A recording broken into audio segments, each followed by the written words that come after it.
That's a giant's footprint. And I mean giant. This is on Google Earth.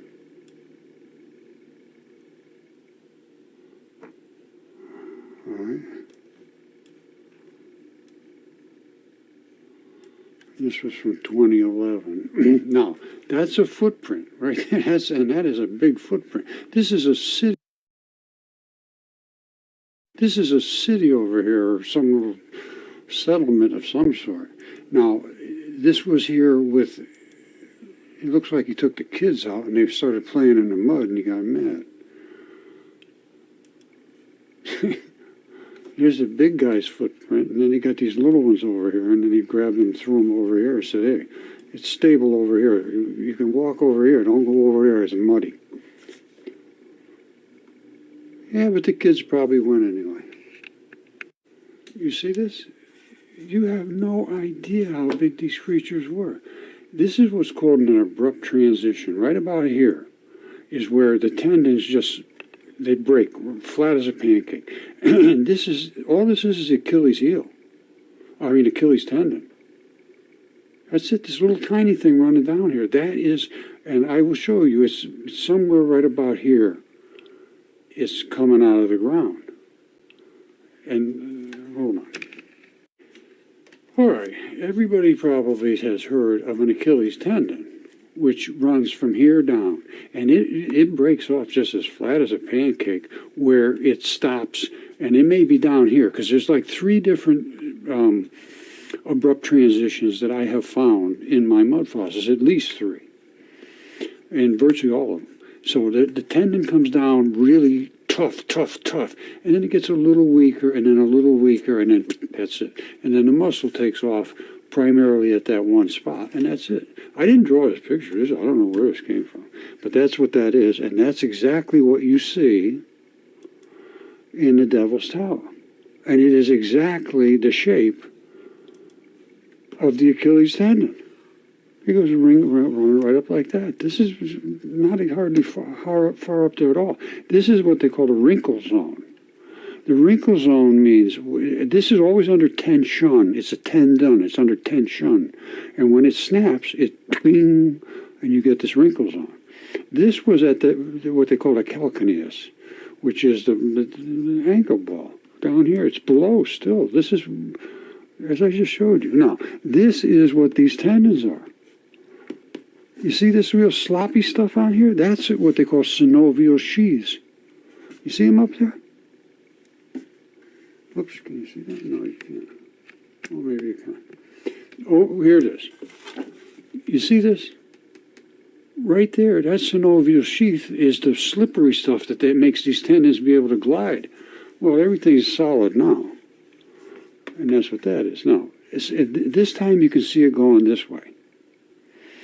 And all of this red stuff all over here is the guy's body. Now, I don't know if his other foot was over here somewhere or over here, right in this circle. But normally the way I'm seeing it now is, because I primarily find 1. Sometimes you find 2. But 1 is the more obvious. And the 1 is way up. And 1 is sunk way down in the ground. These things must have weighed hundreds of thousands of tons. And when the whole earth was saturated with water and you had all this mud, basically, he's going to try to push himself out of the mud. And 1 foot would go deep and 1 foot would be up. And I think this might be the area of the deep foot. Deep foot. Interesting. All right, so now, where are we now? We are at another shot of Devil's Tower. And this one here, you can see, there's a wrinkle zone. Very, very, very, very obvious. And down here is, you see these little structures right here? Those are the little jobbers that go right around the calcaneus. All right, let's go back and look at that one more time. Where is it? Where did you go, Mr. Calcaneus? Here. You see down there? I'm not sure exactly where it is, but it's broken somewhere up in this area, because that's the thing that rises up and attaches to the muscles up here. That's what makes your ankle be able to move up and down, a calcaneus. And you see these little fibery things, that's the start place where it rounds around here. And it's in the ground, maybe, I don't know, up here somewhere, I don't know.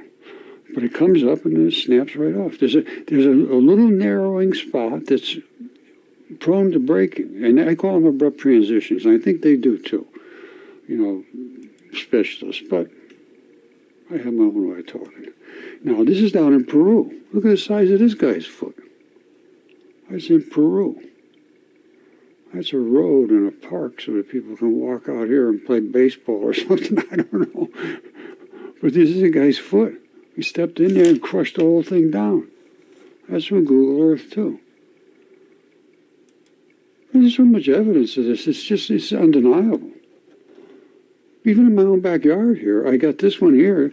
That's a fingertip, and it's been DNA tested in the whole 9 yards. I'll show you. I still even got fingerprints on it. This is the little pad that runs between this and the next bone so they don't bump and scrub. And this is like the blood supplies. I broke this piece off here right on the edge of the fingernail so I could get down into the blood, and I'll show you exactly why. And I showed this many, many times, and people are bitching about it. Well, go somewhere else. How about that? This right here is the fingerprint. And these little dots are the sweat pores. And this, my friends, has 0 blood in there. You're not going to get blood out of that. But down here, you are going to get all the blood you can ever want. Now, how big is this fingertip? My thumb is the same width as one fingerprint ridge, like on your finger. All right, now, let's see what else I can show you about that. You saw this. You saw the fingertip. And that was both, those are both DNA tests. Well, one of them was DNA tested. Oh.